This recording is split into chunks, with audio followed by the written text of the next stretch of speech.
The cabin filter is located behind the glove box. Open the glove box. Push in on the sides of the glove box to release the stops and lower the glove box. Pull the filter tray back. Clean out any debris in the housing. Remove the old filter from the frame.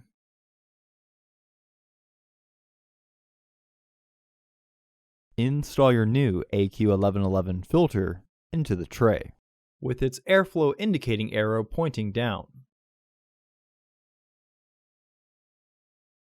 Slide the tray back into the housing. To be able to re-engage the fasteners, you have to push the tray forward. After lifting the glove box, push in on the sides to get the two securing tabs behind the frame. This will secure the glove box. Close the glove box. Visit our website to order your filter to ensure that it fits.